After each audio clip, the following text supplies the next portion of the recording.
kembali lagi di acara Week of Prayer bersama Pathfinder Indonesia. Nah teman-teman, topik pembahasan kita pada malam hari ini berjudul Tuhan, aku akan pergi, ampuni diriku. Dengan ayat intinya terdapat di dalam Yohanes 8 ayat 47. Nah teman-teman, kisah Yesus di dalam Yohanes pasal 8 ini menceritakan Yesus sedang mengajar di bait Allah. Nah, saat Yesus sedang mengajar di bait Allah, tiba-tiba seorang wanita tertangkap sedang melakukan perzinahan. Melihat hal tersebut, para imam atau para ahli-ahli Taurat yang ada di situ segera membawa wanita tersebut ke bawah kaki Yesus, dan mereka langsung meminta atau mereka langsung bertanya kepada Yesus, hukuman apakah yang cocok untuk wanita tersebut. Seperti yang kita ketahui, di dalam hukum Taurat Musa, kalau ada perempuan yang melakukan hal-hal seperti itu, mereka harus dilempari dengan batu. Kita juga bisa lihat ayat pendukungnya di dalam Yohanes 8 ayat yang kelima. Nah teman-teman, Ellen G. White juga berkomentar tentang peristiwa ini. Rasa penghormatan mereka yang pura-pura menyelubungi rencana jahat yang terpendam dalam hati mereka untuk membinasakan wanita tersebut. Mereka telah menggunakan kesempatan ini untuk menyalahkan wanita tersebut.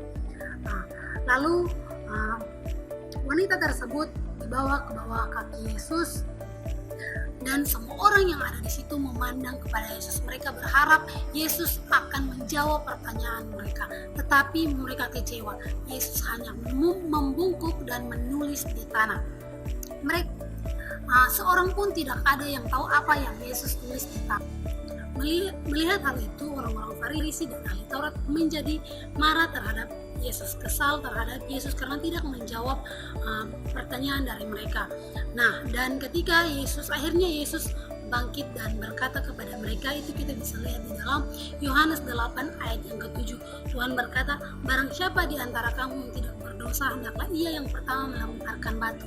Benarkan hal itu teman-teman, mereka satupun dari mereka tidak ada yang mengambil batu dan melempar kepada wanita itu. Tetapi mereka malah memilih untuk pergi. Setelah Yesus bangkit dan berdiri, Yesus memanggil wanita itu dan berkata kepada dia, hai engkau, tidak adakah yang menghukum engkau? Lalu si perempuan yang melakukan perzinahan itu menjawab Yesus dengan penuh rasa malu, tidak ada Tuhan, tidak ada yang berani melempar dia dengan batu. Lalu Yesus kembali berkata kepada perempuan itu, aku pun tidak menghukum engkau, pergilah dan janganlah berbuat dosa lagi mulai dari sekarang.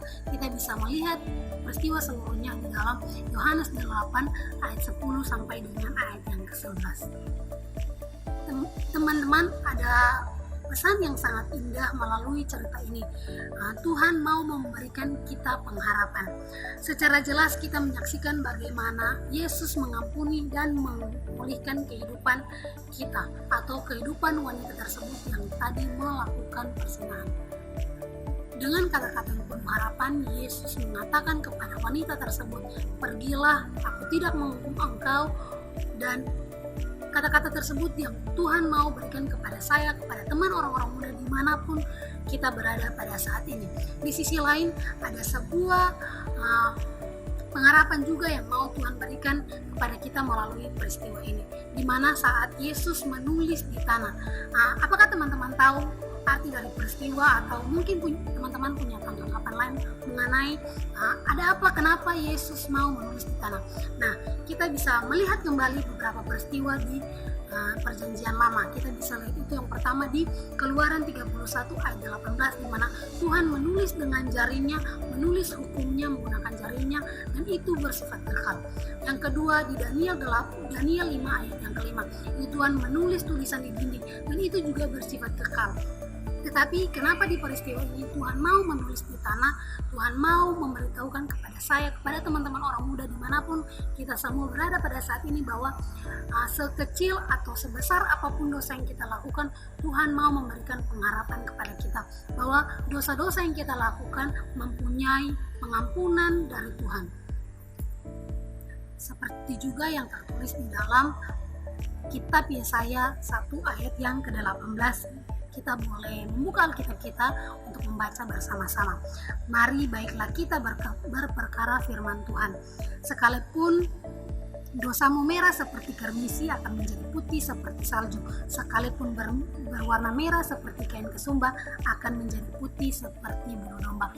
Jadi inilah pengharapan bagi kita orang-orang muda yang mungkin kita melakukan kesalahan dan kita butuh untuk diampuni oleh kasih karunia Yesus Kristus.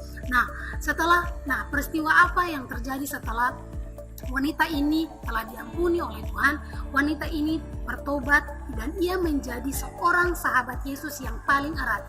Ia membalas pengampunan dan belas kasihannya dengan kasih yang penuh pengorbanan dan penyembahan. Setelah itu, ketika Yesus dihukum di atas kayu salib, dia adalah perempuan yang menatap Yesus dengan penuh kasih, menatap Yesus dengan penuh kesedihan kenapa Yesus yang harus disalibkan. Dan akhirnya setelah dia bertobat, dia semakin dekat dengan Tuhan. Dia membuat hidupnya menjadi berkat bagi orang lain.